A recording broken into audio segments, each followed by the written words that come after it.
Nicole, and today we are going to make another summertime staple, the fig. So these delicious figs, they are in season right now. This is the time for them at the end of summer. So I thought to myself, I wanted to do a dish with chicken and fig. I also have tons of fresh sage growing in our garden. I picked all of this fresh sage from our garden a little while ago. And I have the mosquito bite to prove it. The mosquitoes, they weren't having it. Do not go and pick from your garden at 5 o'clock like I did, because I woke them all up and they all came out attacking. So, but that's aside the point. Today I'm going to make for you a chicken dish that's almost like a riff on a chicken saltimbocca. In our chicken, we're going to use those fresh figs and the nice sage from my garden, and we're going to take pieces of the sage and pieces of the fig and wrap that with prosciutto.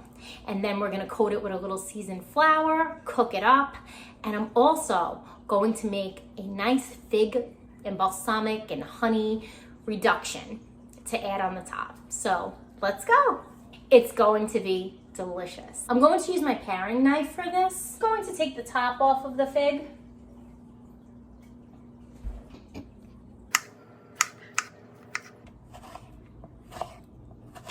So I have about 2 pounds of fresh figs, and if you don't grow them, Trader Joe's actually has really good figs, so that's a great place to find them if you don't grow them in your garden. So we sliced our figs. So this is the thin slice that we did because we're going to layer them on our chicken.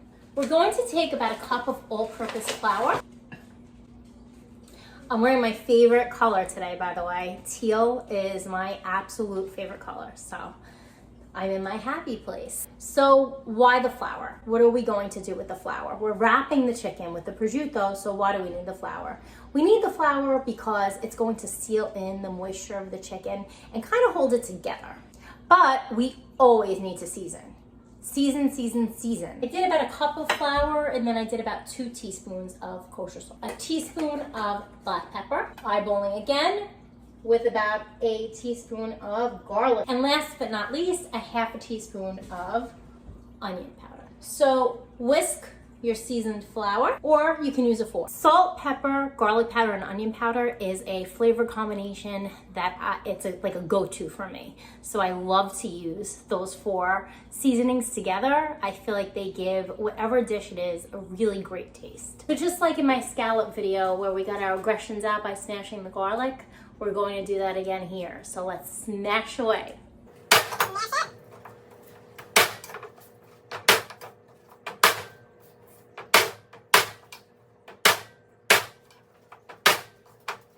We have all of our ingredients ready, so now we are going to put it all together. Even though we seasoned our flour, we still want to season every part of the dish. That's really important when cooking. You want to season everything. We're going to use the same flavor combination that we use in our flour. Just salt, black pepper, onion powder, garlic powder. Flip it around. And what do we do now? We season the other side. So the next thing we're going to do is we're going to take our fresh sage. Smells delicious. And we're going to place a couple of fresh sage leaves.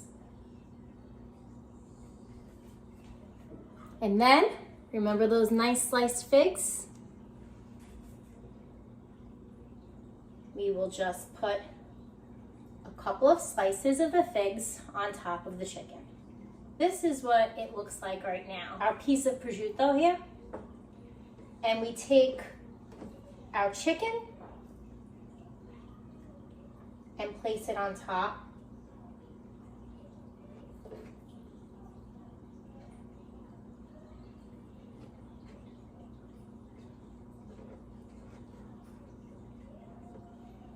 And it's going to look like this. We don't have to put any toothpicks or anything. You could if you want to, but it will hold together when we cook it. Once we put it in the seasoned flour and then put it in the hot pan, it will hold together. So I wanted to tell you my story about seasoning. So it's a little, might embarrass the hubby a little, but that's okay. We won't tell him. Shh. So we were dating and we went to a cooking class together.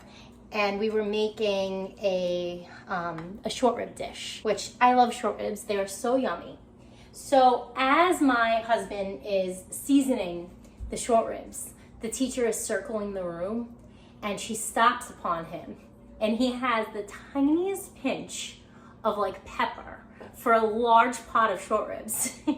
And he's going like, and the teacher looked at him and she's like, John, what are you doing? You need to put more pepper than that. And I just was hysterical because if you know him, that's the way he does things. Less is more usually for him. So, and I am more is more. So we're opposites in that way. But opposites attract. Do your pets know when you're cooking in the kitchen? I don't know about you, but my little puppy here, every single time I'm cooking up something good, he knows it. I know most dogs do, right? And he comes wandering in for his share. A little taste of prosciutto for the chef. So this is what they look like when they're all assembled. Going to be delicious. I've told you this before about the flavor combination that I like of extra virgin olive oil and butter. So we're doing that again here. A tablespoon of butter and about a tablespoon of extra virgin olive oil. As the pan gets nice and hot, remember we smashed that garlic? We released all of the yummy flavors inside that garlic. And the garlic is going to go to season our butter and extra virgin olive oil. It's a good trick to infuse the flavor. We have our cast iron over medium flame. And the garlic is just going to do its job and season everything, and then we'll remove it. We don't want to leave it in there to burn. So once it gets nice and brown, it's done its job. We can take a bite of it.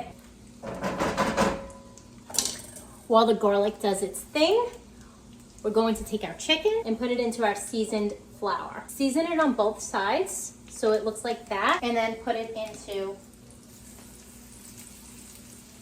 it smells so good in here. I wish you can smell it.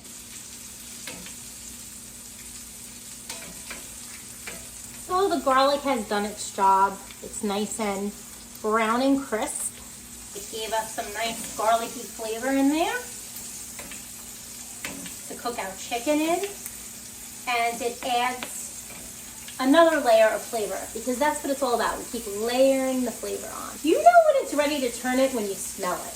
You can smell and know. And if you can't, the more you practice, the more you will be able to smell and know too. But look how delicious this looks. Holy moly.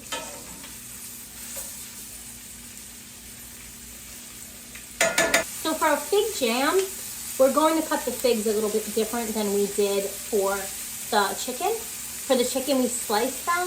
For the jam, we will quarter them. So cut them in half and then just cut them in half again so that we have 4 equal pieces. So the chicken needs, it depends on how thick it is. My chicken was nice and thin, so it needs about 3 to 5 minutes aside, and once it gets nice and brown is when you take it out. So this is what it looks like.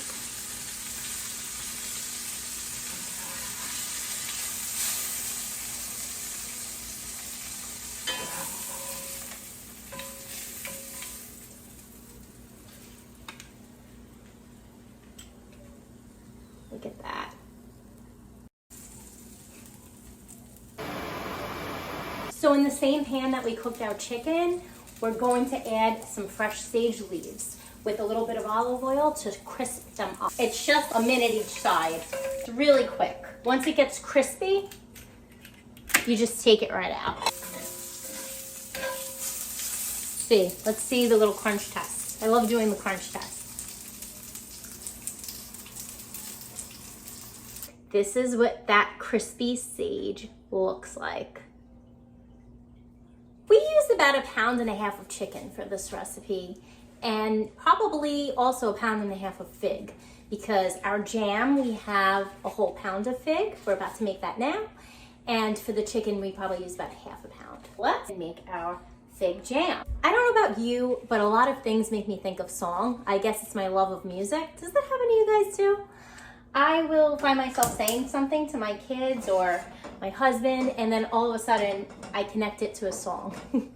So when thinking about this fig jam, the song that comes to mind is We Jammin' by Bob Marley. I haven't danced for you yet today, so we're jamming.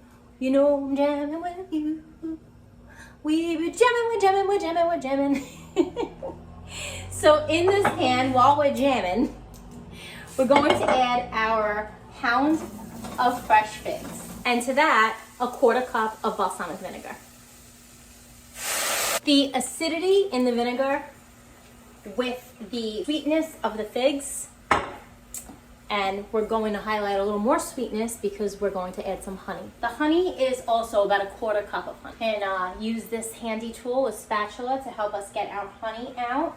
I've mentioned in other videos that I'm Italian, and I know that at least some of my fellow Italians out there have a relative or two that has a fig tree. As a matter of fact, we have a fig tree that is passed down from my husband's grandparents. So they had this fig tree that grew huge, and then pieces were cut throughout the years, and then each of the children and the grandchildren got a piece of this fig tree, and so now everyone in the family has a piece of this fig tree. And I love those traditions because it just, when you're enjoying figs or you're enjoying that fruit and it has that family history, and it just makes it that much more special. It feels like a piece of your relative is still with you. This is a good way to use up all of those family heirloom figs that your family might be giving to you right now at this time of year. The figs are going to cook down for about 6 to 7 minutes. We'll let them do their thing, they'll simmer, and they'll begin to break down. We're also going to season our fig jam with a little bit of kosher salt and a little bit of black pepper. I can smell all of those flavors. They smell incredible. In telling the story of my husband's grandparents' fig tree, these are unfortunately not from their fig tree. Our fig tree didn't start blooming yet for this season. My father-in-law's fig tree has started to produce some figs, and his brother as well. So some of the family members are getting figs, and we have a couple, but it's just starting. The figs are just starting to happen. So these today are not those figs, but it still makes us think of Grandma Bona and Grandpa Sal when we have these figs. And that's the wonderful thing about cooking. I feel that way with so many recipes. There's a sausage bread that I make around the holiday that makes me think of my grandmother, my Nanny Sima, and food just has that quality about it. I'm sure everyone has food memories that resonate with them, and they can think of a time when they had a certain food with their loved one or a recipe that their loved one used to make. So that's one of the things I love about cooking too. And we can help them along by just mashing them. Just mash, mash, mash, mash, mash. Again, with those aggressions. Cooking is good for that too. Feel a little stress? Just mash some figs. Mash, mash, mash, mash, woo! Mash, mash, mash, mash. And that, my friends, is your finished chicken. So, so good. So clearly this dish is adultified already. So my children, I mean, Luca might taste it. I don't know if Antonio and Johnny are going to eat it.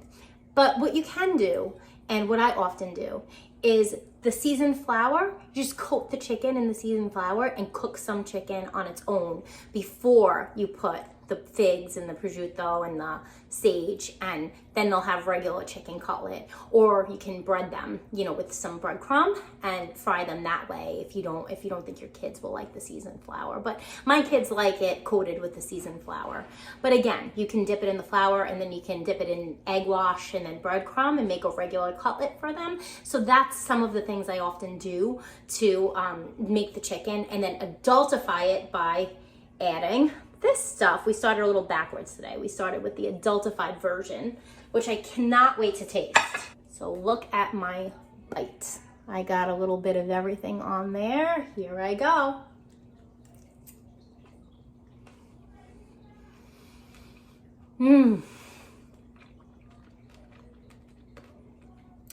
That is so, so good. It is, I don't know if you guys, like some people like the combination of sweet and savory. So I'm calling all my chocolate covered pretzel fans and people like that. But this is the ultimate combo of sweet and savory. It's savory from the saltiness of the prosciutto and the chicken, and we put some salt there, some garlic, but it also has that sweetness from the figs and from the honey. It is unreal. Please try this out. Let me know in the comments if you try it. Like, subscribe, follow for more, and check out my previous videos. And I look forward to seeing you in the next video. Bye, everyone.